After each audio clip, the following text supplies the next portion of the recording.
ओम गणेशाय नमः। आज हम षटतिला एकादशी का पूजन कैसे करें, इसका क्या महत्व है और किस तरीके से इसकी कथा है, इसके बारे में आपको बताएंगे। उससे पहले यदि आपने मेरे चैनल को लाइक शेयर सब्सक्राइब नहीं किया है तो प्लीज़ कर दीजिए और बेल बटन को भी प्लीज़ प्रेस कर दीजिए।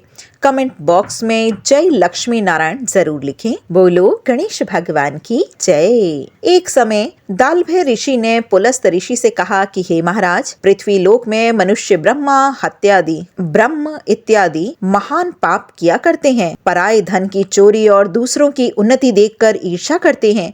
साथ ही अनेक प्रकार के व्यसनों में फंसे रहते हैं, फिर भी उनको नरक प्राप्त नहीं होता। इसका क्या कारण है? वे ना जाने कौन सा दान पुण्य करते हैं जिससे उनके सारे पाप नष्ट हो जाते हैं। यह सब मुझे कृपा करके बतलाइए। पुलस्त मुनि कहने लगे कि हे महाभाग, आपने मुझसे अति गंभीर प्रश्न पूछा है। इससे संसार के जीवों का अत्यंत ही भला होगा और इस भेद को ब्रह्मा जी, रुद्र, विष्णु जी और इंद्र आदि भी नहीं जानते, परंतु मैं आपको यह गुप्त तत्व अवश्य ही बतलाऊंगा। उन्होंने कहा कि माघ मास लगते ही मनुष्य को स्नान आदि करके शुद्ध हो जाना चाहिए और इंद्रियों को वश में करके काम, क्रोध, लोभ, मोह, अहंकार, ईर्ष्या और द्वेष आदि का त्याग करके भगवान का स्मरण करना चाहिए। षटतिला एकादशी की पौराणिक एवं प्रामाणिक व्रत कथा। पुष्य नक्षत्र में गोबर, कपास, तिल मिलाकर उनके कंडे बनाने चाहिए। उन कंडों से 1008 बार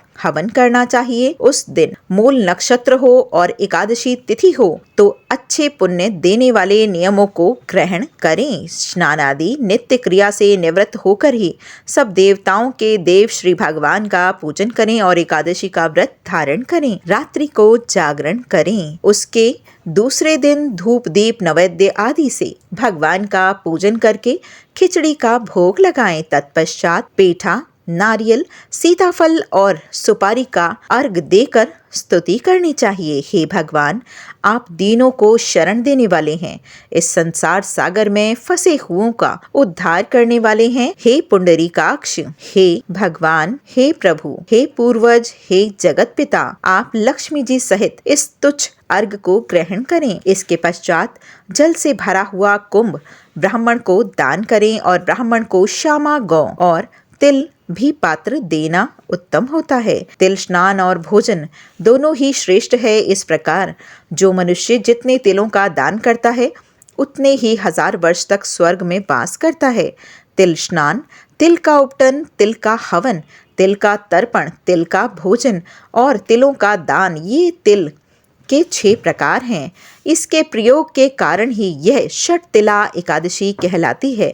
इस व्रत को करने से अनेक प्रकार के पाप नष्ट हो जाते हैं। बोलो लक्ष्मी नारायण भगवान की जय। षटतिला एकादशी की व्रत कथा। इस व्रत कथा के अनुसार प्राचीन काल में एक ब्राह्मणी रहती थी। वह सदैव व्रत और पूजन किया करती थी। यद्यपि वह अत्यंत ही धर्मपरायण थी, लेकिन कभी पूजा में दान नहीं करती थी। ना ही उसने कभी किसी देवता या ब्राह्मण के निमित्त अन्न या धन का दान किया था।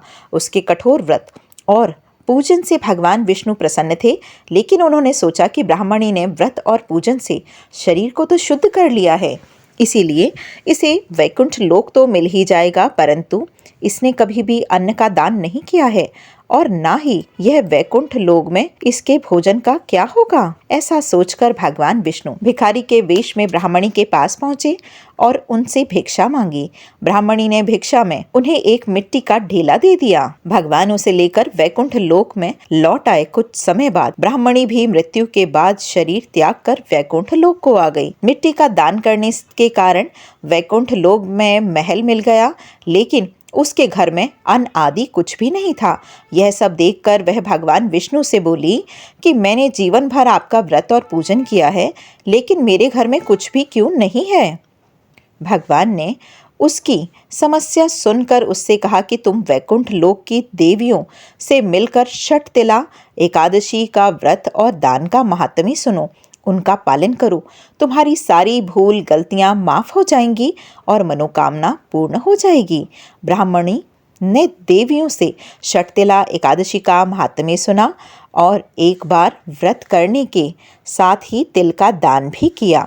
मान्यता है कि षटतिला एकादशी के दिन व्यक्ति जितने तिल का दान करता है उतने 1000 वर्ष तक वैकुंठ लोक में स्वर्ग प्राप्त करता है। बोलो लक्ष्मी नारायण भगवान की जय।